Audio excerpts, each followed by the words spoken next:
సత్యాన్వేషకులందరికీ మన ప్రభువైన యేసుక్రీస్తు వారి నామంలో శుభాభివందనాలు. మరొక వీడియోతో మీ ముందుకు రావడానికి ఇచ్చిన అవకాశాన్ని బట్టి తండ్రి అయిన దేవునికి ఎంతగానో కృతజ్ఞతాస్తుతులు చెల్లిస్తున్నాను. మన ప్రభువైన యేసుక్రీస్తు వారి యొక్క దైవత్వం గురించి ఎవరు శంకించవసరం లేదు ప్రియులరా. ఆయనకి 100% దైవత్వం ఉంది. మీరు ఇది గమనించండి. నేను 100% దైవత్వం ఉందని చెప్తున్నాను. అయితే ఆయన దైవత్వాన్ని నిరూపించే క్రమంలో రోమపత్రిక 9వ అధ్యాయం 5వ వచనాన్ని చూపిస్తారు. చాలామంది వక్రీకరించి ఇదిగో సర్వాధికారి అయిన దేవుడు ఈయనే క్రీస్తే అని నిరూపించుతారు ప్రియులరా. చాలా తప్పు ఇది. వాక్యానుసారంగా ఈ వచనము క్రీస్తుని గురించి చెప్పడం లేదు అపోస్తలుడైన పౌలు. కాబట్టి మనం వాక్యాన్ని సరిగా విభజించాలి. ఈ వాక్యము కేవలం తండ్రి గురించి మాత్రమే మాట్లాడుతుందని ఈ వాక్య సందేశం ద్వారా నిరూపించాలనుకుంటున్నాను. దయచేసి చిన్న వీడియో చివరి వరకు మీరు చూసి బేరియా సంఘస్థుల వలె మీరు ప్రతిదీ గమనించండి. అలా ఉన్నదో లేదో పరిశీలించండి ప్రియులరా. మీరందరికీ షేర్ చేయండి. ముందుగా మనం ఒక హెచ్చరిక చూద్దాం, ఎంతైనా అవసరం. పేతురు రాసిన 2వ పత్రిక 3వ అధ్యాయము 15, 16, 17 మరియు మన ప్రభు యొక్క దీర్ఘశాంతం రక్షణార్థమైనది ఎంచుకొనిడి. అలాగూ మన ప్రియ సహోదరుడైన పౌలు కూడా తనకు అనుగ్రహించిన జ్ఞానము చెప్పిన మీకు రాసి ఉన్నాడు. వీటిని గూర్చి తన పత్రికల్లో బోధించున్నాడు. అయితే వాటిలో కొన్ని సంగతులు గ్రహించడం కష్టమైనవి. వీటిని విద్యాహీనులను అస్థిరులైన వారును తగిన లేఖనాలను అపార్థం చేసుకున్నట్లు తన స్వకీయ నాశనముకు అపార్థం చేయరు, వక్రంగా తిప్పుదురని మూల భాషలో ఉందంట. ప్రియులరా, మీరు ఈ సంగతులు ముందుగా తెలుసుకున్నారు కనుక మీరు నీతి విరోధులు తప్పుడు బోధ వల్ల తొలగింపబడి మీకు కలిగిన స్థిర మనస్సును విడిచిపెట్టి పడిపోకుండా కాచుకొని ఉండి చెబుతున్నాడు. అయితే మన మూలవాక్యం ఇది. ఈరోజు మనం ధ్యానించబోయే అంశం ఇది ప్రియులరా. రోమపత్రిక 9వ అధ్యాయం 5వ వచనంలో పితరులు వీరివారు శరీరమును బట్టి క్రీస్తు వీరిలో పుట్టెను, ఈయన సర్వాధికారి అయిన దేవుడు ఏండి నిరంతరము స్తోత్రార్హుడై ఉన్నాడు అని చక్కగా ఈ వచనం పైపైన చూస్తే ఖచ్చితంగా ఈయన అంటే ఎవరు? ఇక్కడ ముందు ప్రస్తావించబడిన క్రీస్తే. ఈయనే సర్వాధికారి అయిన దేవుడు నిరంతరం స్తోత్రార్హుడై ఉండాలి అని చెప్తున్నట్టుగా పౌలు మనకు అనిపిస్తూ ఉంటుంది ప్రియులరా. మనం బైబిల్ ఎప్పుడు వచనాన్ని ఒక రూల్ ఉంది, మన అందరికీ తెలిసిందే, సందర్భంలో చదవాలి. సందర్భంలో మనం ఇమ్మీడియట్ కాంటెక్స్ట్ అని ఒకటి ఉంటుంది సందర్భం, తర్వాత గ్రేటర్ కాంటెక్స్ట్ అంటారు. అంటే మొత్తం పౌలు యొక్క బోధన విధానాన్ని, ఆయన లేఖన రాసిన విధానాన్ని కూడా మనం పరిగణలోకి తీసుకోవాలి. అయితే మొదట మనము ఇమ్మీడియట్ కాంటెక్స్ట్ మనం చూడగలిగితే పౌలు తన స్వకీయులైన ఇజ్రాయేలీలు క్రీస్తును అంగీకరించకుండా దూరం అయిపోతున్నారని తీవ్రమైన హృదయ వేదనతో అధ్యాయాన్ని ప్రారంభిస్తున్నట్టుగా మనం చూడొచ్చు ప్రియులారా. అలా బాధపడుతూనే దేవుడు ఇజ్రాయేల్కి ఇచ్చిన గొప్ప ఆధిక్యతలను ఒకదాని తర్వాత ఒకటి వ్రాయడం మనం చూస్తాం. మొట్టమొదట దత్తపుత్రత్వము మనం వచ్చి నుంచే చదువుకుంటే రోమపత్రిక 9:1 నుంచి సందర్భం చదువుతాం ప్రియులారా. ఆయన ఇజ్రాయేల్కి ఇచ్చిన గొప్ప ఆధిక్యతల గురించి ప్రస్తావిస్తున్నాడు. అక్కడ వరుస పెట్టి ఒక్కొక్కటి చెప్తున్నాడు. దత్తపుత్రత్వము, అడాప్షన్ అని, మహిమ అని, నిబంధనలని, ధర్మశాస్త్ర ప్రాధానమని, గివింగ్ ఆఫ్ ద లా అని, తర్వాత టెంపుల్ వర్షిప్ అని, వాగ్దానములని, పితరులు అబ్రహాం, ఇస్సాకు, యాకోబులు వీరివారని, చివరగా ఇవన్నీ చెప్పుకుంటూ ఆ పితరుల వంశావళి నుండే శరీరమును బట్టి క్రీస్తు వచ్చానని ముగిస్తాడు ప్రియులరా. ఎందుకు ఇలాగా ఎవరిని స్తుతిస్తున్నాడు? ఇలాగా క్రీస్తు ఇన్ని ఆధిక్యతలు ఇచ్చాడు అంటే క్రీస్తుకు దూరం అయిపోతున్నారు. అయితే ఇజ్రాయేల్కి దేవుడు ఇన్ని ఇచ్చాడు అని చెప్తూ క్రీస్తును కూడా అల్టిమేట్ చాలా ప్రాముఖ్యమైన క్రీస్తుని వారి ద్వారా మనకు అందించాడని చెబుతూ ఇవన్నిటినీ అందించిన దేవుడిని స్తుతిస్తున్నాడు. తన జాతికి దేవుడిచ్చిన గొప్ప ఆశీర్వాదాలు ఇచ్చాడని, చివరికి లోక రక్షకుడైన క్రీస్తు కూడా తమ వంశంలోనే పుట్టేలా చేశాడని గుర్తు చేసుకున్నప్పుడు పౌలు హృదయము దేవుని పట్ల కృతజ్ఞతతో నిండిపోయింది ప్రియులరా. యోధా సాంప్రదాయం ప్రకారం మనం గమనిస్తే దేవుడు చేసిన మేలును ఇలా వరుసగా చెప్పుకుంటూ దేవునికి స్తుతులు కలుగును గాక అని చెప్పడం ఒక అలవాటు ఉంది యూదులకి. ఇలాగా పౌలు కూడా ఇజ్రాయేలుకు ఇచ్చిన ఆశీర్వాదాలకు మూల కారకుడైన తండ్రి అయిన దేవుణ్ణి స్తుతిస్తూ ఆయన ఈ వచనాన్ని రాశాడు. యాక్చువల్గా తెలుగులో మరి మనం తర్జుమాత్ లోషాలు ఉన్నాయి. రోమా 9వ అధ్యాయం మనం కేవలం ఇమ్మీడియట్ కాంటెక్స్ట్ చూసినా మనకి ఇది క్రీస్తుని గురించి కాదని అర్థమైపోతుంది. మనం జాగ్రత్తగా మరి సందర్భం ఇమ్మీడియట్ కాంటెక్స్ట్లో చదివితేనే రోమపత్రిక అధ్యాయంలో పౌలు ఇజ్రాయెల్ చరిత్రను, అబ్రహాము, ఇస్సాకు, యాకోబులు, మోషే, ఫరో వృత్తాంతం ప్రస్తావిస్తూ దేవుని యొక్క సౌరభామ అధికారాన్ని గురించి మాట్లాడుతున్నాడు ఇక్కడ. ప్రియులరా, పాత నిబంధన అంతటా ఇజ్రాయేలు ఆరాధించిన ఆ సృష్టికర్త సమస్తంగా పైగా ఉన్న ఆ దేవుడు తండ్రి అయిన దేవుడే అని చెప్తున్నాడు. క్రీస్తు శరీరధారిగా ఈ వంశంలో పుట్టడం అనేది ఇజ్రాయేల్కు దేవుడిచ్చిన గొప్ప ఆశీర్వాదము, శ్రేష్టమైంది అని, ఆయన అత్యుత్తమైనదని చివర రాశాడు. శరీరం బట్టి క్రీస్తు వీరిలో పుట్టినని, పితరులు వీరివారంటే అబ్రహాం, ఇస్సాకు అని చెబుతున్నాడు. కాబట్టి ఆ గొప్ప మేలు చేసినందుకు పైన ఉన్న దేవునికి పౌలు స్తుతి పాడుతున్నాడు, స్తుతి చెల్లిస్తున్నాడని మనకి సందర్భం చూస్తేనే మనకు అర్థమైపోతుంది. సందర్భాన్ని పక్కన పెట్టి కేవలం ఒక రోమాపత్రిక 9 ఐసోలేటెడ్గా 9:5 మాత్రమే విడిగా చదివితే క్రీస్తుకే ఆ టైటిల్, అంటే సర్వోన్నత దేవుడు అని క్రీస్తుని గురించే ప్రస్తావించినట్టుగా మనము అపోహపడే అవకాశం ఉంటుంది. కాబట్టి ఈ వచనంలో పౌలు స్పష్టంగా తండ్రి అయిన దేవునికి మాత్రమే స్తుతులు చెల్లిస్తున్నాడు. ఇది ఇమ్మీడియట్ కాంటెక్స్ట్లో మనం చూస్తే సత్యం ఈజీగా అర్థమైపోతుంది. అయితే పౌలు యొక్క పత్రిక రాసిన శైలి మనం గమనించాలి. ప్రియులరా, ఇదే రోమా పత్రిక 9వ అధ్యాయము 16 అధ్యాయాలు ఉన్నాయి. ఈ 16 అధ్యాయాలు మనం పరిశీలించాలి. మనం 16 అధ్యాయాలు పరిశీలిస్తే మనకు సత్యం అర్థమవుతుంది. చూడండి, పౌలు తన పత్రికలో మనం ఇది ఇప్పుడు గ్రేటర్ కాంటెక్స్ట్ చూస్తున్నాం. నేనేమంటానంటే ప్రియులరా, ఈ వచనంలో క్రీస్తు సర్వాధికారైన దేవుడు అని చెప్పడం లేదు పౌలు. ఇది ఎలాగా నిరూపించే క్రమంలో మీకు ఫస్ట్ జనరల్గా మీకు నిరూపించే ప్రయత్నం చేస్తున్నాను. ముందు ఇమీడియట్ కాంటాక్ట్ చూస్తున్నాం. ఇది సందర్భం. కాబట్టి ఈ సందర్భాన్ని గ్రేటర్ సందర్భంగా చూస్తే, గ్రేటర్ కాంటాక్స్లో చూస్తే పౌలు తన పత్రికల్లో ఎప్పుడూ ఒకే క్రమబద్ధమైన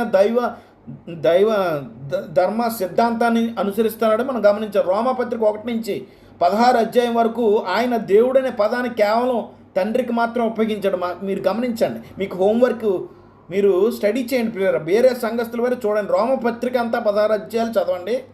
దేవుడైన పదము కేవలం ఎక్స్క్లూజివ్గా తండ్రి అయిన దేవుడికి వాడాడు. అలాంటప్పుడు మధ్యలో 9:5లో మాత్రం తన స్వంత సిద్ధాంతం భిన్నంగా క్రీస్తు సర్వాధికారి అయిన దేవుడని పౌలు ఎలా రాస్తాడని మీరు ఊహించుకుంటున్నారు ప్రియులారా? ఆలోచన చేయండి. ఖచ్చితంగా అలా రాయడు. ప్రియమైన దేవుని సంగమా, మీరు ఆలోచన చేయండి. పౌలు ఒక పెద్ద పుస్తకం రాస్తున్నాడు. మరి ఒక 16 అధ్యాయాల పుస్తకం రాస్తున్నప్పుడు 152 సార్లు దేవుడు అనే పదము, థియోస్ అనే పదము తండ్రిని ఉద్దేశించి రాయబడింది. కేవలం మీరు ఒకసారి ఆలోచించండి, రోమా 9:5లో మాత్రం దానికి భిన్నంగా ఎందుకు రాస్తాడు? నేనేమంటానంటే, దేవుడు అనే పదము రోమా పత్రికలు 153 సార్లు ఉంది ప్రియులరా. 153 సార్లు 152 సార్లు వితౌట్ షాడో ఆఫ్ డౌట్ మరి ఆయన తండ్రికి మాత్రమే ఆపాదించాడు. మరి ఈ ఒక్క సందర్భంలో క్రీస్తుకి ఎందుకు ఆపాదిస్తాడని మీరు అనుకుంటున్నారు? ఆలోచన చేయండి. ఇది మీకు ఇంకా వివరించే ముందు, లోతుగా వేరే సంఘస్థుల వారే ఆలోచించే ముందు నేను మీకు ఆలోచించే విధానాన్ని చెప్తున్నాను ప్రియులారా. ఇక్కడ గమనించండి. ఇక్కడ ఉదాహరణకి మొదట పౌలు రోమపత్రిక మనం 9వ అధ్యాయం ధ్యానం చేస్తాం కదా ప్రియులారా.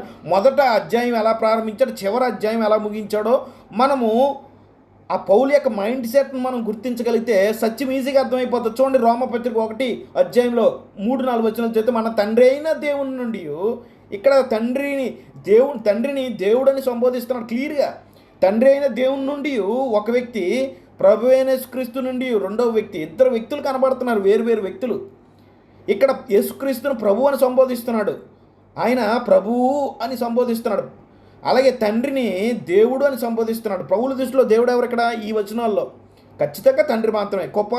కృపా సమాధానం మీకు కలుగును గాక. చూడండి, ఇక్కడ ఇంకా క్లారిటీ ఇస్తున్నాను 4వ వచనంలో. దేవుడు తన కుమారుణ్ణి, ఇక్కడ ప్రభు అయిన యేసుక్రీస్తు అంటే ఎవరండి? ఇక్కడ దేవుని యొక్క కుమారుడు, దేవుడు తన కుమారుణ్ణి, మన ప్రభు అయిన యేసుక్రీస్తుని. చూడండి, యేసుక్రీస్తుకి ఏ పదాలు వాడారో చూడండి. అపోస్తలుడైన పౌలు ప్రభువు అని వాడాడు, కుమారుడు అని వాడాడు. మన ప్రభు అయిన యేసుక్రీస్తు విషయమై ఆ సువార్తను పరిశుద్ధ లేఖనముల యందు తన ప్రవక్తల ద్వారా మనం ముందు వాగ్దానం చేశాను. దేవుడు తన కుమారుణ్ణి, దేవుడు వేరు, తన కుమారుడు వేరు.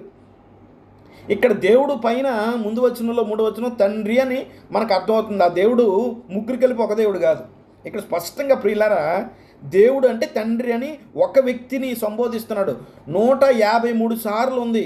ఒక్కటే మనకి రోమా 9:5 మనకి కొంచెం సందేహాత్మకంగా ఉన్నది తెలుగు తర్జుమాలో. అలాగే చివరి పుస్తకం, అదే చివరి అధ్యాయం, క్షమించాలి, రోమపత్రికలో చివరి అధ్యాయం 16-27 చదవండి. అక్కడ పౌలు దృష్టిలో దేవుడు ఎవరు? మిమ్మును స్థిరపరచుటకు శక్తిమంతుడును అద్వితీయ జ్ఞానవంతుడైన దేవునికి. చూడండి, ఇక్కడ అద్వితీయ జ్ఞానవంతుడైన దేవుడు ఎవరు? మనం గెస్ వర్క్ చేయవలసిన లేదు, తండ్రి అని అర్థమవుతుంది. యేసుక్రీస్తు ద్వారా అంటే ఆయన ద్వారా ఎవరికో మహిమ కలగాలంటున్నాడు. ఎవరికి? అద్వితీయ దేవుడికి. అద్వితీయుడు అంటే ఏంటి? దేవుడు ఒక్కడే. ఆ అద్వితీయుడు ఎవరండి? ముగ్గురు కలిపి ఒక దేవుడు కాదు. ఇక్కడ మీరు నిజాయితీగా వేరే సంఘస్థులైతే మీరు పౌలు యొక్క విధానాన్ని, పౌలు యొక్క నమ్మకాన్ని, విశ్వాసాన్ని మీరు ఇక్కడే గమనించవచ్చు. అద్వితీయ దేవునికి అంటూ ఆ అద్వితీయ దేవుళ్ళు తండ్రి, కుమార, పరిశుద్ధాత్మ ముగ్గురు ఉన్నారని నేను చెప్పడం లేదు. అద్వితీయ దేవునికి ప్రభువైన యేసుక్రీస్తు అంటే తన కుమారుడైన ప్రభువైన యేసుక్రీస్తు ద్వారా మహిమ కలగాలని చెప్తున్నాడు. ఇది రచనా శైలి మీరు గమనించాలి. ఎంత అద్భుతంగా ఇక్కడే మీకు క్లారిటీ రావాలి. దురదృష్టకరంగా మన ప్రభు అయిన యేసుక్రీస్తు వారికి 100% ఉన్నది దైవత్వం. నేను కాదంటలేదు ప్రియులారా, మన అన్నిదిగా భావించకండి. అయితే ఆయన దైవత్వాన్ని నిరూపించే క్రమంలో ఈ వచనాన్ని వక్రీకరించాల్సిన అవసరం లేదు. రోమపత్రిక 9వ అధ్యాయం వక్రీకరించాల్సిన అవసరం లేదు ప్రియులారా. ఇది కేవలం తండ్రికి మాత్రమే మరి వాడుతున్న సందర్భం 9:5. దాన్ని నిరూపించే క్రమంలో మీకు అనేకమైన రుజువులు, ప్రమాణాలు చూపిస్తున్న పౌలు యొక్క ఆలోచన విధానము, రచన, ఆయన విశ్వాసము ఏంటో ఇక్కడే 1వ అధ్యాయంలో, మరి 1వ అధ్యాయంలో దేవుడు స్పష్టంగా తండ్రిని బోధిస్తూ చివరి అధ్యాయం అద్వితీయ దేవుడు అంటే ద ఓన్లీ గాడ్ అంట. ఓన్లీ గాడ్ అంటే ఇక్కడ అద్వితీయ దేవుడు అంటే ముగ్గురు కాదని మీకే అర్థం. యేసుక్రీస్తు ద్వారా ఇక్కడ అద్వితీయ దేవుడు వేరు, యేసుక్రీస్తు వేరు. ఇక్కడ రెండు వేరువేరుగా మాట్లాడుతున్నాడు. ఇక్కడ క్లియర్గా ఉంది అద్వితీయ యేసుక్రీస్తు ద్వారా అంటే కుమారుడు, ఆయన మాధ్యమము అని మీకు అర్థం కావాలి.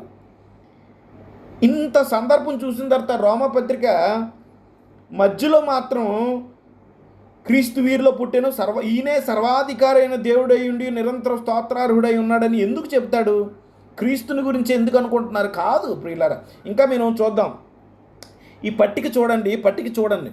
దేవుడైన పదము ఎక్స్క్లూజివ్గా తండ్రికి వాడబడింది. ఈ రోమపత్రిక 153 సార్లు ఉంది. కేవలం తండ్రి అయిన దేవునికి మాత్రమే వాడబడింది. ఇప్పుడు చూసాం కదా, రోమా 1:7 మన తండ్రి అయిన దేవుడు. ఇక్కడ 16 అద్వితీయ జ్ఞానవంతుడైన దేవుడు అని చెప్తున్నాడు. ఇక్కడ మన ప్రభు అయిన యేసుక్రీస్తు వారికి 3 టైటిల్స్ వాడబడ్డాయి. ఈ బిరుదు దేవుడైన టైటిల్ కేవలం ఎక్స్క్లూజివ్గా తండ్రికి మాత్రం వాడబడింది. రోమపత్రికలో ప్రభు అనే టైటిల్ ఎక్స్క్లూజివ్గా, అంటే ఇక్కడ ఎక్స్క్లూజివ్ అంటే కుమారుడికి వాడబడిన ప్రభు అని 40 సార్లు కంటే ఎక్కువ రోమపత్రికలో వాడబడింది. మెషియా క్రీస్తు అని 65 సార్లు కంటే ఎక్కువ వాడబడింది. కుమారుడు అని 15 సార్లు కంటే ఎక్కువ వాడబడింది. చూడండి, యేసుక్రీస్తు యొక్క ఉన్న సౌర్భామ అధికారం, మన ప్రభు అయిన యేసుక్రీస్తు వారికి కూడా సౌర్భామ అధికారం ఉంది, కాదంటం లేదు. అయితే ఈ వచనంలో తండ్రిని గురించి ఆ మహిమ కలగాలి. ఎందుకో మీకు సందర్భం చదివాను. మొదట 9వ అధ్యాయం అంతా ఆ కాంటెక్స్ట్ చదివితే ఇవన్నిటికీ మూల కారణకుడైన దేవుడిని స్తుతిస్తున్నాడు. దేవుడు ఇజ్రాయేల్కి అన్ని ఆశీర్వాదాలు ఇచ్చాడు. అన్నిటికన్నా శ్రేష్టమైన ఆశీర్వాదము క్రీస్తుని, తన సొంత కొడుకుని, తన సొంత కుమారుని ఇజ్రాయేల్ ద్వారా జన్మించడానికి దేవుడు చేసి ఆ కారణం. కాబట్టి దేవుడిని స్తుతిస్తున్నాడు. ఆయన లేకపోతే మనకి ఎలాగా ఎంత చాలా శ్రేష్టమైన తన కొడుకుని, తన కుమారుని ఇచ్చాడు మనకి దేవుడు. ఆ దేవుడికి సమస్త మహిమ కలుగునుగాక అని కొనియాడుతున్నాడు ప్రియులారా. ఇక్కడ ఆయన రచనా శైలులు వచనాలు గమనించండి. ఇక్కడ రోమా 9:5 చూడండి. యేసుని ఏమని ఒప్పుకోవాలంట? యేసుని ప్రభు అని నీ నోటితో ఒప్పుకొని దేవుడు ఆయన లేపాడని విశ్వసించాలంట. ఏమని ఒప్పుకోవాలి? ప్రభు అని ఒప్పుకోవాలి. ప్రభు అని ఎందుకు ఆ టైటిల్ ఆయనకి మాత్రం వర్తించబడింది? మనం నెక్స్ట్ వీడియోలో ధ్యానం చేద్దాం. ఇప్పుడే మీకు అర్థం కావాలి. ఇప్పుడు మొదట వచనానికి వచ్చేద్దాం ప్రియులారా. ఇప్పుడు ఈ సందర్భం ఇమీడియట్ కాంటెక్స్ట్ చూపించాను, గ్రేటర్ కాంటెక్స్ట్ కూడా మీకు చూపించాను. ఇప్పుడే మీకు ఆల్రెడీ మీకు అర్థమైపోయి ఉంటుంది అనుకుంటున్నాను సత్యం. అయినా కూడా మీకు ఇంకా సందేహాలు ఉంటాయి. అవన్నీ ఉన్నా కూడా మేము నమ్మం ఇది క్రీస్తు గురించే అని కొంతమంది అనుకునే అవకాశం ఉంటుంది ప్రియులారా. మనం అందుకనే ప్రేమతో, సాత్వికంతో మనం ముందుకు పోదాం. ఇక్కడ హైలైట్ చేశాను చూడండి ప్రియులారా. సర్వాధికారి అయిన దేవుడు అని హైలైట్ చేసింది. యాక్చువల్గా ఈ తర్జుమా చాలా తప్పు తర్జుమా. సర్వాధికారి అయిన దేవుడు అని అక్కడ రాయలేదు. సర్వాధికారి అనే పదమే లేదు యాక్చువల్గా. చూడండి, అందుకనే ఈ వచనాన్ని జాగ్రత్త, క్రీస్తు వీరిలో పుట్టెను ఈయన అనే పదం కూడా అక్కడ లేదు. యాక్చువల్గా సర్వాధికారి అనే పదం కూడా లేదు. తెలుగులో తర్జుమా దోషం ఉంది. చూడండి, మీకు చూద్దాం.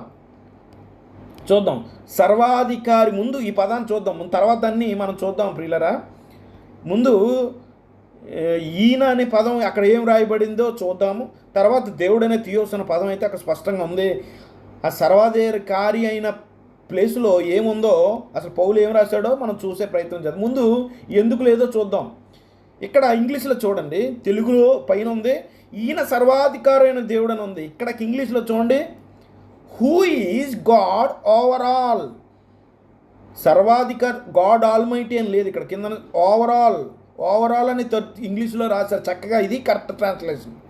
అసలు సర్వాధిక ఆల్మైటీ అనే పదమే పౌలు రాయలేదు ఈ సందర్భంలో, ఈ వచనంలో. మనం ఈ వచనం మీద కాదు ధ్యానం చేస్తున్న ప్రియులరా, ఈ వచనంలో ఓవరాల్ అని రాశాడు.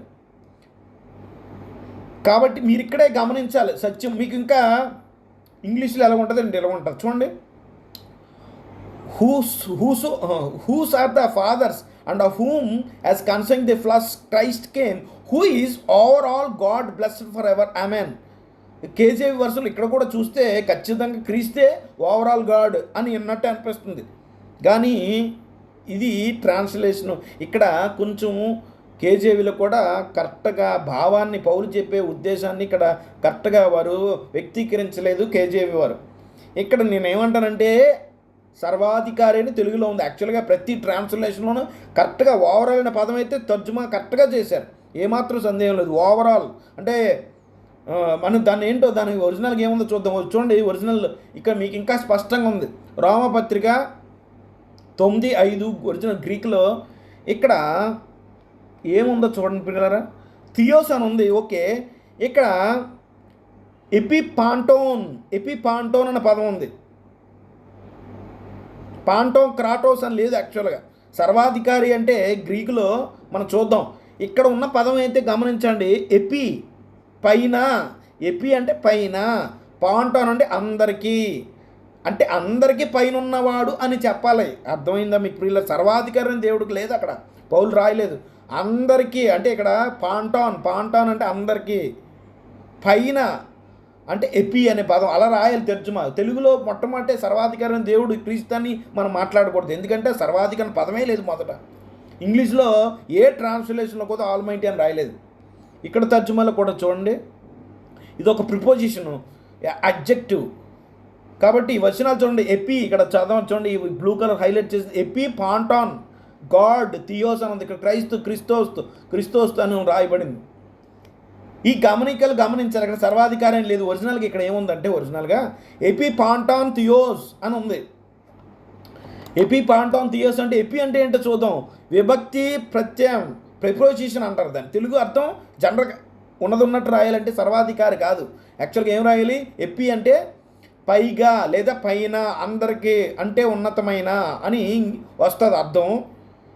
ఇంగ్లీష్లో ఓవర్ అబోవ్ అని కూడా రాయొచ్చు, ఓవరాల్ అని రాయొచ్చు, లేదా అబోవ్ ఆల్ అని కూడా రాయొచ్చు. పాంటాన్ అంటే విశేషణము, అడ్జెక్టివ్, జెంటికల్, అంటే ఒక గ్రామర్లో ప్లూరల్ జెనిటివ్ అంటే పురుషుడి సంఘం అంటే గ్రామర్లో ఇంగ్లీష్గా జెంటిటివ్ అంటే స్త్రీలింగం కాదు పురుషలింగం అంటారు కదా, అలాగే సారీ క్షమించాలి, ప్లోరల్ బహువచన పదంలో ఉంది. ఇక్కడ సమస్తమునకు, అందరికీ అని పదం తెలుగు తర్జుమా అర్థం, అసలైన అర్థం ఏంటండి? సమస్తమునకు, అందరికీ. ఇంగ్లీష్లో ఆఫ్ ఆల్ అని ఉంది, ఓవరాల్ అని కూడా అంటూ ఉంటారు.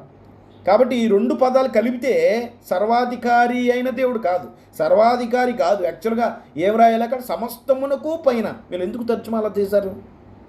ఫార్జరీయా? మరి ఉద్దేశపూర్వకంగా చేశారా, లేకపోతే మరి తెలియక అజ్ఞానంలో చేశారనేది మనకు తెలియదు. మనం జడ్జ్ చేసే అర్హత నాకు లేదు ప్రియులారా. అయితే ఏది చేసినా ఇది క్రైస్తవ లోకం అపార్థం చేసుకోవడానికి కారణమైంది దురదృష్టకరంగా, అది మాత్రం వాస్తవం. మరి ఎందుకు ఈ ఉద్దేశంతో రాశారనేది దేవుడికే మాత్రమే తెలుసు. అలా ఏ ఉద్దేశంతో రాశారో, తమ త్రిత్వాన్ని నిరూపించుకునే క్రమంలో చాలామంది త్రియేక దేవుడిని నిరూపించే క్రమంలో ఇదిగో ఆయన సర్వాధికారి, ఈయన సర్వాధికారం ఉంది, ఆయన ఒకడే దేవుడు అని ఉంది, కాబట్టి ముగ్గురు కలిపి ఒక దేవుడని ప్రయత్నం చేస్తారు. చాలా తప్పు ప్రియులారా. ఈ వచనంలో అలా లేదు, సర్వాధికారి అనే పదమే లేదు. సమస్తమును పైన ఉన్నవాడు అని, పైన ఉన్న దేవుడు అని రాయాలి యాక్చువల్గా తర్జుమాలో. ఇంగ్లీష్లో ఖచ్చితంగా రాశారు. ఇప్పుడు ఇలా రాయాలండి ఒరిజినల్గా. ఎపిపాంటోన్ థియోస్ అంటే ఇదిగోండి, ఎపిపాంటోన్ థియోస్ అంటే సమస్తమునకు పైన దేవుడు అని రాయాలి. సమస్తమును పైన దేవుడు, ఓవరాల్ గాడ్ అని ఇంగ్లీష్లో చక్కగా రాశారు ప్రతి తర్జుమాలో. సర్వాధికారైన దేవుడు కాదు, సమస్తమునకు పైన దేవుడు అని రాయాలి. అయితే ఇప్పుడు సర్వాధికారి అనే పదం ఎందుకు తెలుగులో రాశారు? అసలు సర్వాధికారి అంటే గ్రీకులో ఏముండాలి తెలుసా? పాంటోక్రాటోర్ అనే పదం ఉండాలి. యాక్చువల్ సర్వాధికారి అనే పదం గ్రీకులో ఎపి పాంటోన్ అని ఉండకూడదు, పాంటోక్రాటో అని ఉండాలి. దానిలో చూడండి, ఉదాహరణ ప్రకటన గ్రంథం 21:22 దానిలో ఏ దేవాలయము నాకు కనపడలేదు. చివర ఈ మహిమ నూతన యెరూషలేము గురించి మాట్లాడుతున్న సందర్భం, దానిలో ఏ దేవాలయం సర్వాధికారి దేవుడు నాకు యెహోవాయు, ప్రభు అని ఉంటుంది తెలుగులో, ప్రభు అని కాదు యాక్చువల్గా, యెహోవాయు గొర్రెపిల్లయు దానికి దేవాలయమై ఉన్నారు. ఇక్కడ సర్వాధికారి అయిన దేవుడు ఎవరు? ఒక వ్యక్తి. ఆ ఒక్క వ్యక్తి ఎవరు? తండ్రి అయిన దేవుడు యెహోవా. గొర్రెపిల్ల అంటే మన ప్రభు యేసుక్రీస్తు వారు. అక్కడ దేవాలయం ఉంటారంట. పాంటోక్రాటోర్ అనే పదం వాడారు. ఇది సర్వాధికారి. పౌలు క్రీస్తు వీరిలో పుట్టెను సర్వాధికారి, ఈయనే సర్వాధికారి అయిన దేవుడు రాయలేదు అక్కడ. అసలు ఈయన పదమే లేదు అక్కడ. సర్వాధికారి అయిన పదం రాయలేదు అక్కడ. సర్వాధికారి అయిన పదం ఉండాలంటే క్రాటోర్ అనే పదం వాడాలి. కానీ పౌలు వాడిన పదం వీళ్ళకి గమనిస్తే ఎపిపాంటోన్ అనే పదం వాడాడు. కాబట్టి సమస్తంగా పైన దేవుడు అని రాయాలి యాక్చువల్గా. మరి అలా రాస్తే మరి ఎందుకు రాయలేదో దేవుడు తీర్పు తీర్చే అంత అధికారం నాకు లేదు, అంత పరిశుద్ధుని నేను కాదు. ప్రియులారా, మీరే ఆలోచన చేయండి ఎందుకు అలా రాయబడిందో. ఇంగ్లీష్లో చక్కగా రాశారు, తెలుగులో ఎందుకు రాశారు? ఇక్కడ చూడండి, ఈ వచనం బట్టి చూస్తే ఇక్కడ పాంటోక్రాటోర్ అనే పదం పాంటో ప్లస్ క్రాటోర్ అనే రెండు పదాల కలయిక. పాంటో అంటే పాంటో అనే పదం పాస్ అనే మూల పదం నుండి వచ్చింది. అర్థం సర్వము, సమస్తము, ఆల్. క్రాటోర్ అనే పదం క్రటోస్ అనే మూల పదం నుండి వచ్చింది. అర్థం ఆధిపత్యం, బలము, అధికారం, శక్తి. అంటే పాంటోక్రాటో అంటే సర్వ, అంటే పాంటో అంటే సర్వ, క్రాటోర్ అంటే అధికారం, సర్వాధికారము అంటే సర్వము, అధికారము, సర్వాధికారము అని తర్జుమా వచ్చింది. కాబట్టి ఒరిజినల్గా పౌలు రోమా 9:5 ఏం చెప్తున్నాడంటే సర్వముకు పైన దేవుడు స్తుతించబడును గాక అని చెప్తున్నాడు. సర్వముకు పైన దేవుడు ఎవరండి? యాక్చువల్గా సర్వానికి పైనున్న దేవుడికి స్తోత్రాలు కలు, క్రీస్తు వారిలో పుట్టాడు, ఆ కారణం బట్టి తండ్రి అయిన దేవుని స్తుతిస్తున్నాడు. సర్వంకు పైన ఉన్నవాడు ఎవడండి? పౌలు రచనకి పౌలుకి పౌలే ఆన్సర్ చెప్పాలి. మనం ఎందుకు ఊహించుకోవడం ప్రియులారా? అది ఎవరో అని మనం ఎందుకు ఊహించుకోవడం? పౌలు యొక్క ఇతర రచనలు కూడా చూస్తే ఆ సర్వానికి పైన ఉన్నవాడు ఎవరో. మరి పౌలు రోమాలో ఒకలా రాసి వేరే పత్రికలు ఇంకోలా రాయడు కదా. కాబట్టి పౌలే జడ్జి ఇక్కడ, మనం కాదు, ఎవరో వాక్యాన్ని వక్రీకరించేవారు కూడా కాదు. ఇక్కడ సమస్తానికి పైన ఉన్నవాడు ఎవరు ఇంతకీ? అది మనం గ్రహించాలి. ఇక్కడ రోమా 9 ఇక్కడ అది కదా ఒరిజినల్గా రాయాలి. పితరులు వీరివారు శరీరమును బట్టి క్రీస్తు వీరిలో పుట్టెను, సమస్తమునకు పైన దేవుడు నిరంతరము స్తోత్రార్హుడై ఉన్నాడు. ఇక్కడ సమస్తం పైన అంటే క్రీస్తే అని మీరు ఇంకా వాదించవచ్చు, తప్పులేదు. అలా కూడా ఆలోచిద్దాం ప్రియులారా, అన్ని విధాలుగా ఆలోచిద్దాం. క్రీస్తు వీరిలో పుట్టిన సమస్తం పైన దేవుడు ఈయనే, క్రీస్తే ఆ సమస్తం పైన ఉన్న దేవుడు అని మీరు ఇంకా అనుకోవచ్చు, తప్పులేదు. మనం దీన్ని కూడా సీరియస్గా ధ్యానం చేద్దాం. పౌలు ఇక్కడ ఎవరి గురించి మాట్లాడుతున్నాడు? ఇక్కడ గాడ్ ఓవరాల్, సమస్తానికి పైన ఉన్న దేవుడు అనే బిరుదు ఎవరిదో పౌలే స్వయంగా ఇతర రచనలో తేల్చేశాడు. చూడండి, ఎఫెసీ పత్రిక అదే పౌలు 4:6 తండ్రి, అందరికీ తండ్రి అయిన దేవుడు ఒక్కడే, ఆత్మ ఒక్కటే, ప్రభు ఒక్కడే, బాప్తిసం ఒక్కటే, ఆత్మ ఒక్కటే, తండ్రికి తండ్రి అయిన దేవుడు ఒక్కడే. ఆయన, అక్కడ ఆయన అంటే స్పష్టంగా తండ్రి, ఆయన ఏకవచనం, అందరికీ పైన ఉన్నవాడు. ఇక్కడ కూడా ఎపిపాంటోన్ అదే పదం రోమా 9:5 అందరికి పైన ఉన్నవాడు స్తోత్రార్హుడని చెబుతున్నాడో అదే పౌలు ఎపిపాంటోన్ అనే పదాన్నే ఇక్కడ వాడాడు. గాడ్ ఓవరాల్, అందరికి పైన ఉన్న దేవుడు ఎవరు? పౌలు చెప్తున్నాడు తండ్రి అయిన దేవుడు. ఎఫెసీ 4 అచ్చం ఇంకా ఇదే ఎపిపాస్ పాంటోన్ అనే పదాన్ని వాడి సమస్తాన్ని పైన ఉన్న దేవుడు తండ్రి ఒక్కడే అని పౌలు సీల్ చేస్తాడు. కాబట్టి రోమా 5 కూడా ఆ బిరుదు కూడా తండ్రికే ఆపాదిస్తున్నాడు అని మనం గమనించాలి. ఇక్కడ మీరు కావాలంటే మీకు ప్రూఫ్ కూడా పెట్టాను. గ్రీకులో ఏముందో చూడండి. ఇక్కడ ఎపిపాంటోన్ అని ఇక్కడ కనపడుతుంది. నేను యారో మార్కులు పెట్టాను. ఇంగ్లీష్లో ఎపి అనే పదం కనపడుతుంది. పాంటోన్ అంటే ఓవరాల్ గాడ్ అని స్పష్టంగా చక్కగా మనకు అర్థమవుతుంది. అయితే నేను న్యాయంగా ఉండాలనుకుంటున్నాను. అందరికీ పైన ఉన్నవాడని తండ్రికి మాత్రమే కాదు, కొన్ని సందర్భాల్లో క్రీస్తుకు కూడా, మన ప్రభు యేసు క్రీస్తు కూడా వాడబడింది. నేను ఏమీ అవి దాచిపెట్టట్లేదు, మీకు ఓపెన్గా అవి కూడా చూపిస్తాను. కాబట్టి మనం న్యాయంగా పోదాం.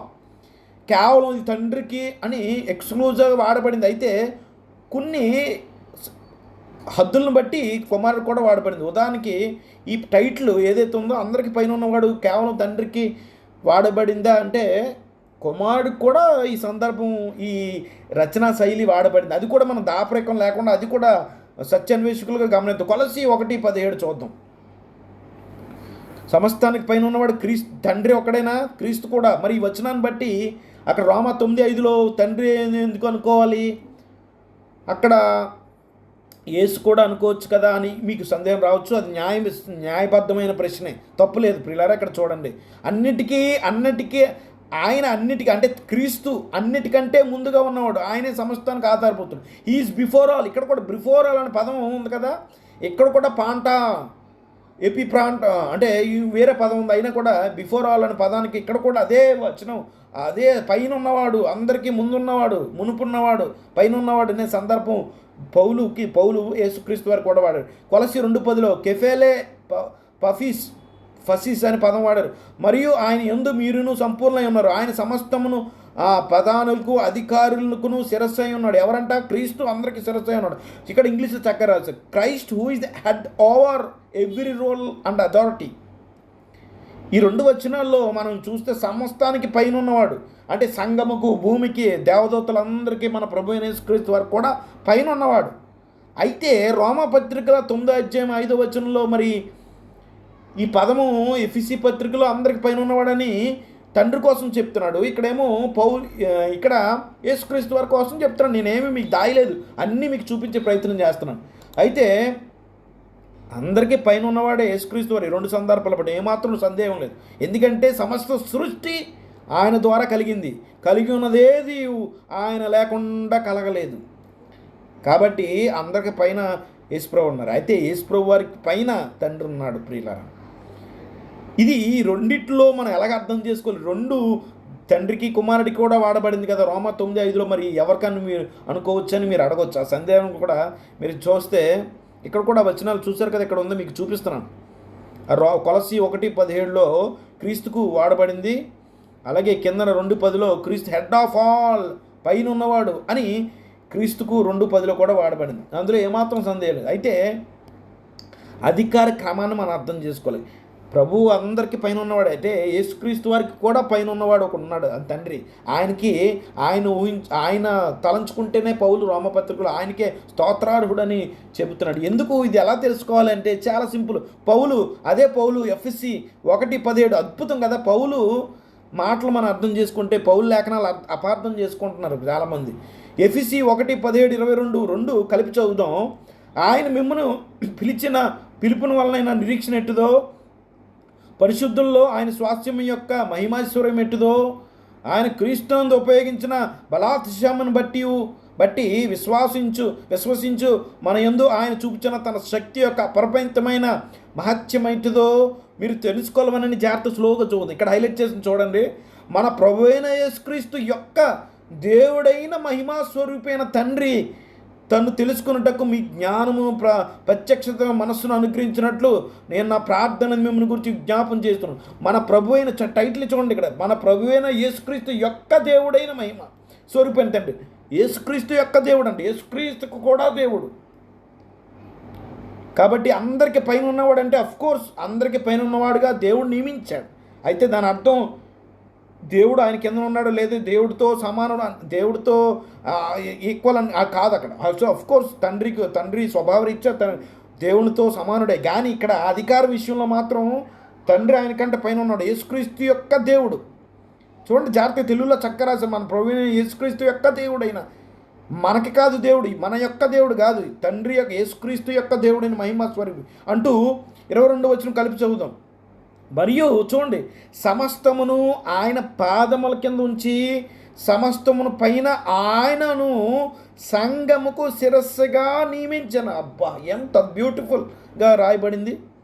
ఇప్పుడు కొలసీలో మనం చూసాం, 2:1-17, 2:10 చూసాం, అందరికి పైన ఉన్నవాడని క్రీస్తుకు ఉంది ఆ టైటిల్, నేను కాదంటలేదు. అయితే తండ్రికి కూడా ఉంది ఆ టైటిల్. యాక్చువల్గా అందరికి పైన ఉండడానికి ఎవరు నియమించారు? సాక్షాత్తు తన కుమారుణ్ణి అందరికి పైన ఉండేవాడుగా దేవుడు నియమించాడు. It is an delegated authority, it's an inherited authority కాదు, ఇన్హెరిట్ అథారిటీ కాదు. ఇక్కడ తండ్రి అయిన దేవుడికి మాత్రమే స్వతహాగా ఈ అధికారం కలిగి ఉన్నాడు. కుమారుడికి అధికారం ఇచ్చాడు. చూడండి, God has put all things under the authority of Christ and has made him, ఇక్కడ చూడండి, head over all things for the benefit of the church. ఇక్కడ తండ్రి అయిన దేవుడు సమస్తానికి పైనగా ఉన్నవాడుగా నియమించాడు. అయితే దాని అర్థం ఈయన సమానం కాదు, తండ్రి కుమారుడి కంటే పైన ఉన్నతమైన వాడు. నేను ఏమంటానంటే, ఒక తండ్రి ఉన్నాడు, కుమారుడు ఉన్నాడు, స్వభావరీత్యా తండ్రి కుమారులు సమానమే. అయితే మరి ఈయనకంటే ఈయన ముందు తండ్రిలోంచే కుమారుడు వస్తాడండి. ఎప్పుడు కుమారులో తండ్రి రాడు. తండ్రి ముందుగా ఉన్నవాడు కాబట్టి ఆయన శిరస్సు అవుతాడు, ఎప్పుడు ఆయన శిరస్సు అవుతాడు. కుమారుడు ఎప్పుడు తండ్రికి శిరస్సు అవడు, కానీ తండ్రి ఎప్పుడు కుమారుడికి శిరస్సు అవుతుంది. శిరస్సు అంటేనే ఇక్కడ దేవుడు అని అర్థం. దేవుడు అంటే అర్థం ఏంటండి? అధికారి, పైన ఉన్నవాడు అని అర్థం. కాబట్టి ఈ వచనం మీరు అర్థం చేసుకోండి. అల్టిమేట్గా ఈ టైటిల్ అల్టిమేట్లీ సోర్స్ ఎవరు అంటే సాక్షాత్తు తండ్రి అయిన దేవుడికి మాత్రమే ఈ టైటిల్ అల్టిమేట్గా చెందుతుంది ప్రియులారా. కాబట్టి క్రీస్తును మనం తక్కువ చేయడం కాదు, అది సంఘానికి అందరికీ పైన ఉన్నవాడు క్రీస్తే, మనం అందరూ ఆయనకు లోబడాల్సింది, నో డౌట్ అట్ ఆల్. కానీ అది ఆ పొజిషన్ ఇచ్చింది తండ్రి అయిన దేవుడు. కాబట్టి రోమాపత్రికను మనం ధ్యానం చేస్తున్నాం. రోమాపత్రిక 9వ అధ్యాయం, ఈయన సర్వాధికారి అయిన దేవుడు ఇండి స్తోత్రార్హుడు నిరంతరం అంటే యాక్చువల్గా ఆయన తండ్రి గురించి మాత్రమే ప్రస్తావిస్తున్నాడు. ఇంకా మీకు క్లారిటీ వస్తుంది చూడండి. క్రీస్తు సమస్తానికి పైగా ఉన్నాడు అంటే అది తండ్రి ఆయనకి సమస్తాన్ని అప్పగించడం వల్ల వచ్చిన డెలిగేట్, ఇవ్వబడిన అధికారం. పరలోకమందును భూమి మీదను భూమి కిందను నాకు సర్వాధికారమై అనుగ్రహించబడి ఉన్నదని ప్రభువైన యేసుక్రీస్తు. సాధారణంగా ఒక రాజ్యం ఉందనుకోండి, ఒక రాజ్యంలో ఒక చక్రవర్తి ఉన్నాడు అనుకోండి, ఆ చక్రవర్తి సమస్త తన అధికారాన్ని ఎవరికి ఇస్తారు? తన సొంత కొడుకైన యువరాజుకి ఇస్తాడు. ఎగ్జాక్ట్గా ఇది ఆ డెలిగేటెడ్ అథారిటీ అంటారు. కానీ తండ్రి సమస్తానికి పైగా ఉన్నాడు అంటే అది ఎవరి దగ్గర నుంచో వచ్చి పొందింది కాదు, అది క్రీస్తుకి అయితే తండ్రి వలన కలిగింది. అయితే తండ్రికి ఎవరి వల్ల కలిగింది? ఆయన స్వతహాగా ఆల్ సుప్రీం మూలాధారుడు, ద సోవియర్ సోర్స్. సరే, నాకు క్షమించాలి పదం కూడా, సోర్స్ ఆఫ్ ఆల్ థింగ్స్ మన తండ్రి అయిన దేవుడు. సమస్త మహిమ ఆయన కలుగును గాక. కాబట్టి ఎపిపాంటోన్ థియోస్ అంటే అందరికీ పైన దేవుడు, సాక్షాత్తు తండ్రి అయిన దేవుడు. అయితే ఇంకా మీకు డౌట్ రావచ్చు, ఇది క్రీస్తుకేనండి అనొచ్చు. అయితే దానికి ముందున్న పదం కూడా మనం ధ్యానం చేయాలి. చూడండి, ఇక్కడ ఈ వచనం కూడా పరిశీలిద్దాం. 1 కొరింథీ 15:27-28. దేవుడు సమస్తమును క్రీస్తు పాదముల కింద లోపరిచి ఉన్నాడు. సమస్తం లోపరిచి ఉన్నదే చెప్పినప్పుడు ఆయనకు సమస్తము లోపరిచినవాడు తప్ప, అంటే క్రీస్తుకు సమస్తం లోపరిచినవాడు తప్ప సమస్తం లోపరచబడి ఉన్న సంగతి విచ్ఛేదమే. క్రీస్తు కింద అందరూ లోపరచబడి ఉన్నది. అయితే తండ్రి కాదు, తండ్రి అధికారి, ఆయన కింద ఉన్నాడు. ఆయన తప్ప అందరూ ఆయన కింద ఉన్నాడని చెప్తున్నాడు ఇక్కడ పౌలు. కుమారుడు అధికారం కింద ఎవడైనా ఉండాలి, తండ్రి తప్ప. కుమారుని అధికారం కింద తండ్రి ఉండడు. ఎందుకంటే చూడండి ఇక్కడ, మరియు సమస్తమును క్రీస్తుకు లోపరిచినప్పుడు దేవుడు సర్వమగు నిమిత్తం, ఇక్కడ గాడ్ ఓవరాల్, ఇక్కడ సర్వంలో సర్వమగు నిమిత్తం కుమారుడు తనకు సమస్తము లోపరిచిన దేవునికి తానే లోపడిన. ఎప్పుడు ఇది? ఆఫ్టర్ మిలీనియం, 1000 ఏళ్ల పరిపాలన తర్వాత సాక్షాత్తు మన ప్రభువైన యేసుక్రీస్తు వారే తండ్రికి లోపడతాడు. అంటే లోపడడం అంటే బానిసగా ఉంటాడని నా ఉద్దేశం కాదు, మరి అన్నిదా భావించకండి. తండ్రి సర్వములో సర్వమగు నిమిత్తము దేవుడు తన కుమారుడికి ఇచ్చిన పని పూర్తి చేసేస్తాడు. 1000 ఏళ్ల పరిపాలన పూర్తి అయిన తర్వాత పూర్తిగా డెత్ విల్ బి ఎలిమినేటెడ్. మరణం అనేది తీసివేయబడుతుంది. అప్పుడు పూర్తి అధికారం ఇస్తే అప్పుడే తండ్రి, ఆయన పరిశుద్ధుడు కానీ అప్పుడే అందరిలోనూ సర్వంలో సర్వం అవుతాడు. అప్పుడు అందరికీ పైన ఉన్నవాడు తండ్రి అని మనకి అప్పుడు అర్థమవుతుంది. కాకపోతే ఈ పదం ఎపిపాంటాన్ థియోస్ ముందు ఉన్న పదం కూడా మనం అర్థం చేసుకోవాలి. క్రీస్తుకు అధికారం ఇచ్చిన ఆ తండ్రి 1 కొరింథీ 15:27 ప్రకారం ఎల్లప్పుడూ క్రీస్తు కంటే పైన ఉంటాడు. కాబట్టి మూల భాషలో పౌలు ఆ స్థుతికి క్రీస్తును పంపిన అంటే ఇజ్రాయెల్లో పుట్టించిన క్రీస్తుని, ఆ శ్రేష్టమైన బహుమానాన్ని, అపరిమితమైన బహుమానాన్ని ఇచ్చిన దేవాతి దేవునికి చెల్లిస్తున్నాడు తప్ప అధికారం పొందుకున్న కుమారుని గురించి అయితే ఈ వచనంలో కుమారుడు తక్కువ నేను అంటలేదు. ప్రియులారా, అపార్థం చేసుకోకండి. వక్రీకరించే వాళ్ళు చాలామంది ఉంటారు. ఈ వచనం మాత్రము నేను ప్రస్తావిస్తున్నాను. కాబట్టి రోమా 9:5లో ఖచ్చితంగా 100కి 100% తండ్రి అయిన దేవుని గురించి మాత్రమే ప్రస్తావిస్తున్నాను. ఇంకా మనం చూద్దాం. ఉన్నవాడు ఎవరు? ఇక్కడ సమస్తను పైన ఉన్నవాడైన వాడు దేవుడు స్తుతించబడిగాక అన్నాడు. హోవాన్ అనే పదం వాడారు ఇక్కడ. దీని గురించి కూడా చదవంచారు. ఇప్పుడు దాకా ప్రియులారా గమనించండి. ఎపిపాంటాన్ అంటే థియోస్, ఎపిపాంటాన్ థియోస్ అని ఉంది కదా. ఇది చూసా అందరికి పైన దేవుడు అని రాసి ఉంది. అయితే ఇక్కడ హోవాన్ అనే పదం కూడా ధ్యానం చేయాలి. ఉన్నవాడు అనే పదాన్ని కూడా మనం జాగ్రత్తగా ధ్యానం చేయాల్సి ఉంటుంది.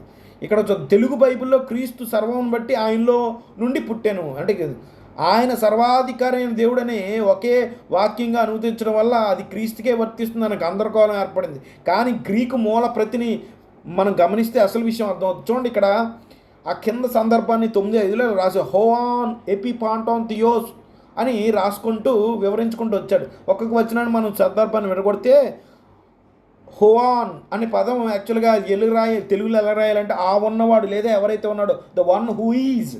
ఎపిపాంటాన్ అంటే అందరికీ అంతటి పైన ఆ సర్వము పైన. సో ఓవరాల్ అని తెలుగులో చక్కని అర్థమైన తెలుగులో రాయాలి. థియోస్ అంటే దేవుడు, స్తుతి నొందినవాడు ఆ పదం తర్వాత యుగం వరకు ఆమె అక్కడంతా బాగా రాశాడు. ఇక్కడ గమనించండి, ఇప్పుడు దాకా మనం అంతటి ఎపిపాంటాను థియోస్ అనే పదం రెడ్, గ్రీన్, బ్లూ కలర్ మాత్రమే ధ్యానం చేసాం. హోవాన్ అనే పదం ఇది ఒక టైటిల్. ఇది కేవలం తండ్రికి మాత్రం ఆపాదించబడింది. ఇది అంటే చూద్దాం. చూడండి, ఇక్కడ గమనించండి. హోవాన్ అనేది దైవిక బిరుదు. ఇది ఎక్స్క్లూజివ్గా తండ్రికి వాడబడింది. అంటే కోర్స్ అంటే ఏ సెన్స్లో ఎక్స్క్లూజివ్ వాడబడింది ఇక్కడ చూడండి. తండ్రి అయిన దేవుడు ఉదాహరణకి నిర్గమాకాండం 3:14 నేను ఉన్నవాడు నన్నువాడు అనే టైటిల్ ఎక్స్క్లూజివ్గా తండ్రి అయిన దేవుడికి మాత్రమే ఉంది. అంటే పుట్టుక చావు లేనివాడు, పుట్టుక అనేది లేనివాడు, నిరంతరము ఉన్నవాడు తండ్రి మాత్రమే. ఆయన మాత్రం అమరత్వం గలవాడై సదా వహించుచున్నాడని 1 Timothy 6:16. ఆయన మాత్రం అమరత్వం. He has no beginning, is no death. తండ్రి అయిన దేవుడికి ఈ పదం ఓవాన్ అనే పదం అది దేవుడు వాడాడు. ఉన్నవాడు పంపించాడని చెప్పు మోషే అని దేవుడు పంపిస్తాడు. ఉన్నవాడు అనే టైటిల్ ఇంగ్లీష్లో, హిబ్రూలో, గ్రీకులో ఓవాన్, ఇగో ఇమి ఓవాన్ అనే పదం. నేనే యెహోవాను, నేనే ఉన్నవాడని అన్నప్పుడు నేనే అనే పదం ఎగో ఇమి అని రాశారు. తర్వాత ఉన్నవాడు అనే పదం దేవుడు తనకి ఎల్లలక్షలో అంటే సెప్ట్యూజెంట్లో గ్రీకులో మార్చినప్పుడు నిర్గమాకాండం 3:14 హషర్ అనే పదం ఇగో ఇమి హోవాన్ అనే పదం రాశారు. చూడండి, ఇక్కడ వర్తమాన భూత భవిష్యత్తు కాలంలో ఉన్నవాడు అనే పదం ఏదైతే 1:4-8 ఉందో తండ్రి అయిన దేవుడికి మాత్రమే. రోమాపత్రిక 1:25, 2 కొరింథీ 11:35 ఆయన యుగం వరకు స్తుతించబడును గాక అని పదం హోవాన్ ఎగియేమో అని పదం ఉన్న అత్యుత్తమైన దైవత నామం. ఇక్కడ హోవాన్ అని అంటే కాలానికి అతీతుడు, స్వయంభవుడైన, అతి ఆది అంతములైన ఏకైక దేవుడు అని అర్థం. సెల్ఫ్ ఎగ్జిస్టెంట్ వన్ అని అర్థం. సింహాసన తండ్రి బిరుదు. త్రిత్వవాదులు వాదించినట్లకి ఇది యేసుకు వాడబడలేదు. ఎప్పుడు యేసుక్రీస్తు వారు ఈ పదాన్ని వాడలేదు. హోవాన్ అని ఎగో ఇమి అని వాడాడు. నేనే అబ్రహాం కంటే ముందు ఉన్నవాడు ఎగో ఇమి అని వాడాడు. కానీ హోవాన్ అనే పదం యేసుక్రీస్తు వారు వాడలేదు. ఒక సందర్భంలో ఉంటుంది, చూద్దాం. అది కూడా ప్రకటన గ్రంథం 1:5లో క్రీస్తుని వేరుగా నమ్మకమైన సాక్ష్యాన్ని ప్రకటించబడింది. చూడండి, ఇక్కడ యేసుక్రీస్తు వారికి కూడా హోవాన్ అనే పదం వాడబడింది. జాగ్రత్త గమనించండి. నేనేమి దాపరికం లేకుండా అన్ని చూపిస్తున్నాను. యోహాను సువార్త 3:13లో హోవాన్ అనే పదం క్రీస్తు కూడా వాడబడింది. ఇక్కడ రాయబడింది చూడండి. అయితే ఇక్కడ యేసు తన దైవిక స్వయంభూతిని ప్రకటించడం లేదు. తాను పరలోక సంబంధిగా అక్కడ ఉన్నాడు, అంటే ఈ లోకానికి రాకముందు తండ్రి వద్ద ఉన్నాడు అని చెప్పడం కోసం ఉన్నవాడు, తండ్రి వద్ద ఉన్నవాడు అని చెప్పే ప్రయత్నం చేస్తున్నప్పుడు హోవా అనే పదం వాడారు క్రీస్తుకి. తాను పరలోక సంబంధిని అక్కడ ఉన్నవాడనే తన ఉనికిని మాత్రమే చెబుతుంది తప్ప పుట్టుక చావు లేవనంటే సందర్భం కాదు. ఇక్కడ యోహాను 1:8-18 కూడా హోవాన్ అనే పదం అక్కడ కుమారుడు కూడా వాళ్ళ సందర్భం తెలిస్తే తండ్రి రొమ్మున ఉన్నటువంటి అనే పదం కుమారుని అని అర్థం. ఇది ఒక దైవిక టైటిల్ కాదు, కుమారుని స్థానాన్ని వివరించే వ్యాకరణ రూపం. గమనించాలి, ఇది తేడా గమనించాలి. అలాగే సాధారణ వ్యక్తులకు కూడా వాడబడింది హోవాన్ అనే పదం. ఆయనతో కూడా నున్న జనసమూహము, ఆయనతో కూడా నున్న అనే పదం సాక్ష్యం ఇచ్చుచున్నది. అక్కడ హోవా అనే పదం వాడారు. యేసుతో పాటు అక్కడ భౌతికం ఉన్నటువంటి పదం గమనించండి. ప్రజల సమూహాన్ని సూచించడానికి ఇదే పదం హోవాన్ అనే పదం వాడబడింది. అయితే ఇక్కడ చూడండి, అపోస్తలుల 5:15 కూడా హోవాన్ అనే పదం సాధారణ వ్యక్తులకి వాడబడింది. అక్కడ ఏ సందర్భం వాడబడింది? ఒక నిర్దిష్ట పక్షంలో లేదా గుంపులో ఉన్నటువంటి ఆ పదం సాధారణ మనుషులు సూచించడం వాడబడింది. అయితే టైటిల్ పరంగా, బిరుదు పరంగా, ఎక్స్క్లూజివ్గా ఇది తండ్రి అయిన దేవునికి వాడబడిన పదం అని మీరు గమనించాలి. మీరు గమనిస్తేనే సత్యం మనకి బోధపడుతూ ఉంటుంది. ఇక్కడ క్లియర్గా అర్థం అవడం కోసం చూడండి, తండ్రి అయిన దేవుడు నిర్గమాకాండం 3:14, ప్రకటన 1:18 చూడండి. ఇక్కడ హోవాన్ ఎగోయిమి హోవాన్ అంటే నేనే ఉన్నవాడిని పంపించాను, ఉన్నవాడు నేనే అని చెప్పు వారికి అని చెప్పినప్పుడు దేవుడి పదం వాడాడు. చూడండి, ఇక్కడ హోవాన్ పదం సెల్ఫ్ ఎగ్జిస్టెంట్, కాలానికి అతీతుడు, ఆది అంతం లేనివాడు, వర్తమాన భూత భవిష్యత్తులో ఉన్నవాడు, త్రిత్వవాది వాదించాడు. ఇది యేసుకు వాడలేదు. పౌలు యేసుక్రీస్తు వారికి చెప్పాను కదా, ఈ వివరణ మీకు అర్థం చేసుకోండి, వచనం డౌన్లోడ్ చేసుకోండి. మీరు ఎవరికైనా కావాలనుకుంటే నాకు మెసేజ్ చేయండి, యూట్యూబ్లో మెసేజ్ పెట్టండి, నేను మీకు పంపిస్తాను. ఇవన్నీ చక్కని బొమ్మలను మీకు జ్ఞాపకార్థంగా మీకు ఉంటాయి మీ దగ్గర. నేనేమి దాపరికలు దాయలేదు. యేసుక్రీస్తు వారు కూడా పైన ఉన్నవాడని ఆ వచనాన్ని దాచిలేదు. అవి కూడా నేను అన్ని సమస్తాన్ని పరిశీలించాలి.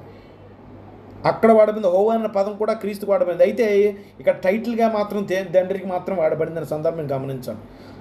హయే అనే పదం నేను ఉన్నవాడు అని గ్రీకులో హిబ్రూలో రాయబడిన పదం ఇగోయిమి హోవాన్ అనే పదం రాశారు గ్రీక్ సెప్ట్యుజింట్లో.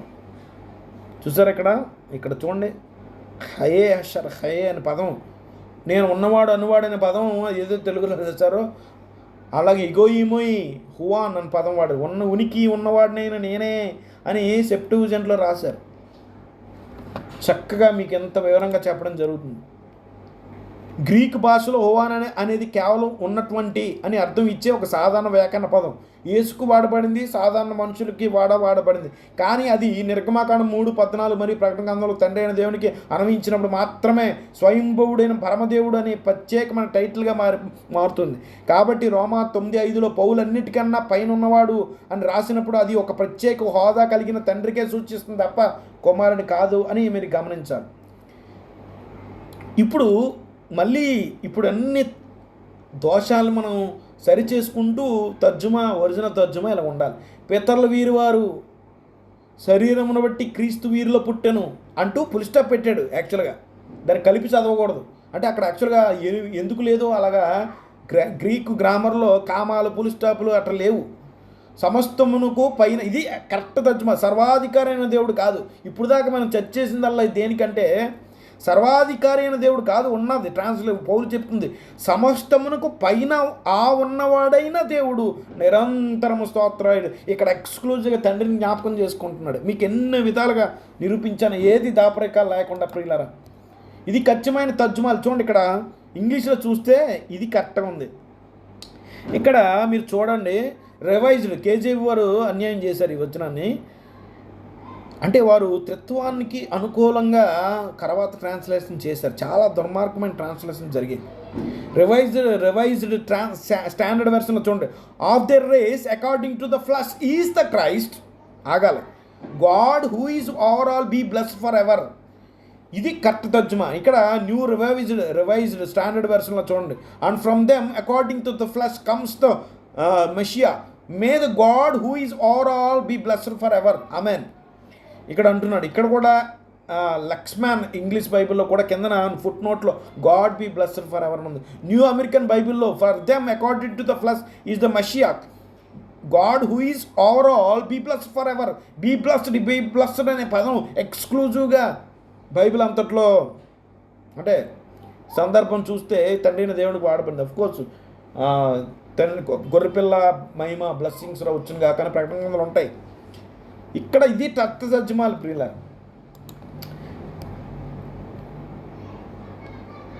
అంత మాత్రమే కాదు, ఒరిజినల్ గ్రీక్ మనం భాషను చూస్తే క్రీస్తు శతాబ్దం 1వ శతాబ్దానికి చెందిన ప్రాచీన గ్రీకు హస్తపత్రులు చూడండి. కోడాక్స్ సినాటికస్, కోడాక్స్ వాటికానస్ వంటి అన్ని రకాల స్క్రిప్టో కంటిన్యూవా అనే పద్ధతి రాయబడింది. అంటే అక్షరాల మధ్య స్పేస్ కానీ కామాలు కానీ ఫుల్ స్టాపులు కానీ ఉండేవి కావు ఒరిజినల్గా.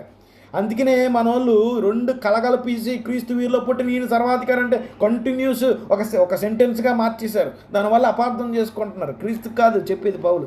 రోమాపత్రిక 9:5 క్రీస్తు శరీరం బట్టి పుట్టును అనే మొక్క తర్వాత కామ పెట్టాలా లేదా ఫుల్ స్టాప్ పెట్టాలనేది పౌలు నిర్ణయించలేదు. 16వ శతాబ్దంలో పౌలు అనువదించిన తత్వ అనువాదికులు నిర్ణయించారు.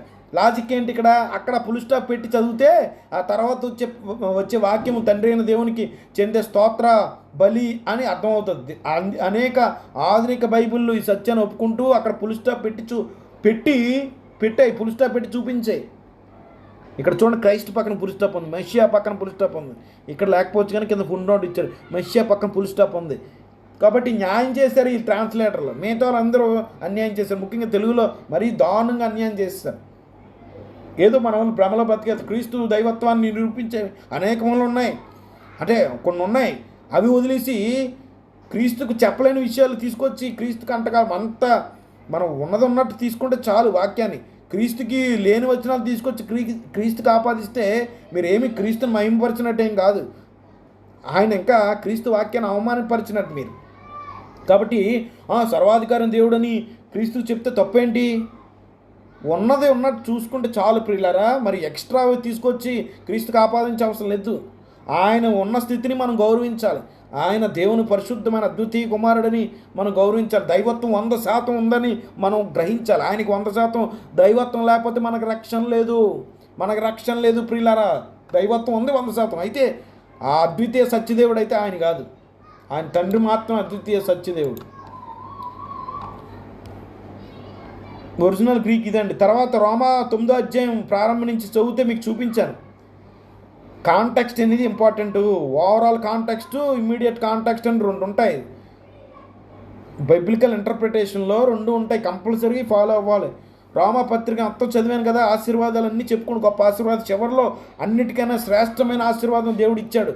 క్రీస్తు ఇజ్రాయేల్ జనాంగంలో పుట్టాడు. అదే గొప్ప వరము, దేవుడిచ్చిన గొప్ప బహుమతి.